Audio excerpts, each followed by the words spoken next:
chapter has grown. We've got like 60 or 70 females involved in our Indiana state chapter. So I've got a VP up north who's covering like events and stuff up there. But our real goal is Indiana conservation, and then also educating women in the outdoors, whether it's we've even done like caving and different things like that, fishing, hunting. It's like everything in the outdoors. And then we also are connected across the country. So it's what if you're involved in the ADC, the American Daughters of Conservation, you can do events in like Kentucky or Florida, or you can go offshore fishing. You can do. I've taken girls on snow goose hunts. I do the catfish noodling every summer. I take a group of 12 girls, always beginners who've never gone. We go catfish noodling, and we do different workshops. Like we'll have a turkey calling workshop coming up. So Bill Keith, he's a turkey call maker. He's from Grandview. He always puts on the turkey calling workshop with us and teaches the girls how to use his calls. And awesome. So what kind box of calls? Yeah, all different. He's got like slate calls. He's got box calls. He's got a whole variety. That's cool. Yeah. So what's the level of experience these women are coming to your organization? Like some, probably none. Some, their husbands may be into it and they're thinking about getting into it. Yeah. You know, some maybe have like kind of an upbringing where maybe dad hunted and they grew up and getting back into it. Like, what's that look like? That's basically what it has been. I'll tell you, like every year I put on a pheasant hunt, which Indiana is put and take.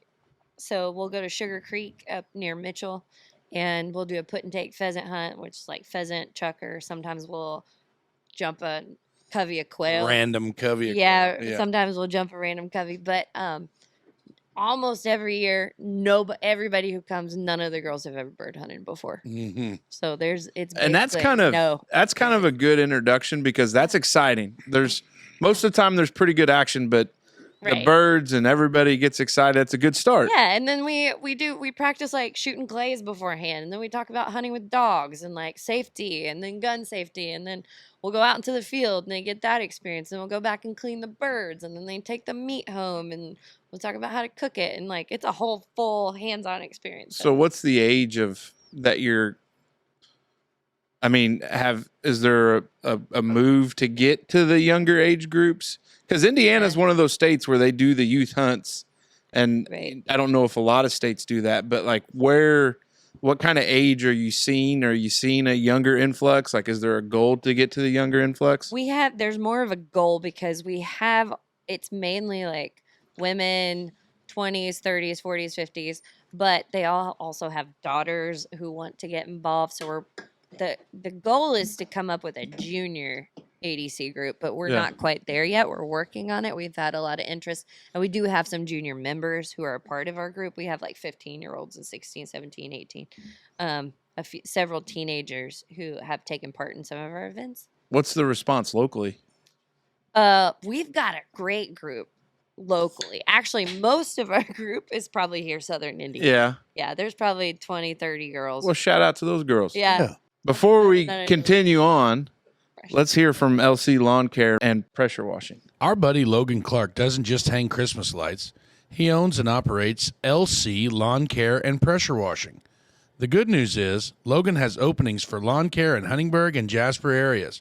The better news, Logan is doing pressure washing not only in DuBois County, but also in the counties that surround DuBois County. Everyone is busier now than ever, whether it's getting on your porches and patios and decks cleaned up and ready for better weather, or keeping the yard nice and trimmed. Logan is ready for you. But don't wait. His schedule is filling up fast. All right, Allison, we've talked about the four-legged critters. What about, you mentioned turkey hunting earlier. Yes. Why turkey hunting? Because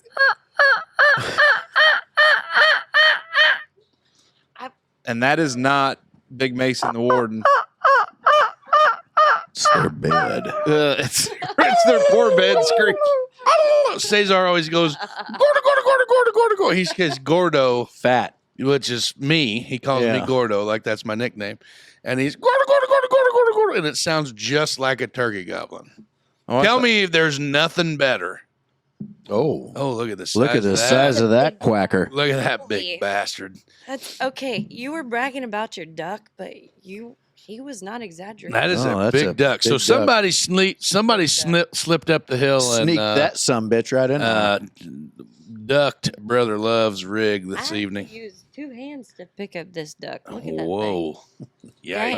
It's a good Not duck. this kind of show, So Allison. tell me now, in the springtime, Big duck. at the ripe old age of the year, like we start getting into the Aprils. Ripe old age of 3 months in. Yeah. And you get out there in the morning and you hit that old hooter. Are you a hooter girl or are you a crow caller? Listen, I can croak. I cannot hoot. Yeah. I'm not a hoot. A little bit. Who cooks for you? Anyway, Who does cook for you? Who cooks? like I can do it a little bit. But anyway, Nice. tell me that's not the best thing in the world whenever you pull up on a spot and you hit that shot World class. that shot gobble call, air dicker. I knew that's where he was going. Said it And you shit hear great. that first big tom just hammer. Tell me that's not the coolest thing in the world. It No, it's is the best. pitch dark. Mhm. And you get out of the truck and your buddy's like, "Don't slam the door, dumbass." And I'm like, "Yeah, I know. I've done this before."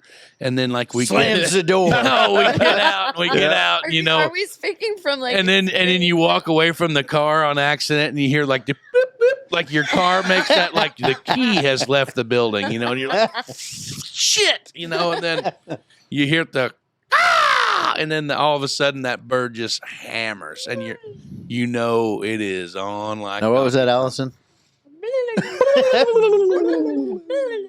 I'm better at hen calling. Oh yeah. Now, so you get into the turkeys.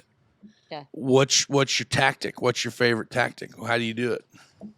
Okay, so I will say that my favorite way to hunt turkeys is middle of the day. I know not it, dude. morning. If you can get a bird to gobble after 11 p.m. 11 p.m. or 11 a.m. big a.m. guy? I meant a.m. Oh, Hey, if you're out Yeah. there about midnight, get Yeah, a turkey yeah, to call, yeah. you're pretty You good. get a 22 and you shoot them square out of the tree. They ain't got a chance.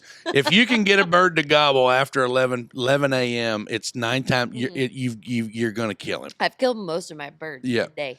Why is that? Tell the folks at home why. Well, okay, so that's when the toms are off. The hens have gone back Mhm. to take care of their own business. Now they're out looking for another lover. Yes. They're So looking they're for out- another lover. They're out looking for those hens that are still looking for, haven't More for turkey love cock. in Love all their the More Lord. turkey places. cock. Yeah. That's what they're looking for. Yeah. That's what And they're those looking Turkey cock. Who wants it? Yeah. those toms will cover some distance Oh, man. to find those ladies. I know it. And so So is it like a blind that they're because like with deer, doe, you hunt with scents and different stuff like that. Yeah. Are these toms just wandering around aimlessly or? No. I don't think so. I honestly don't know. They're I just think they looking had for a that- hen in general. Yeah. and So they're just listening. wandering around. Yeah. Is what? Okay.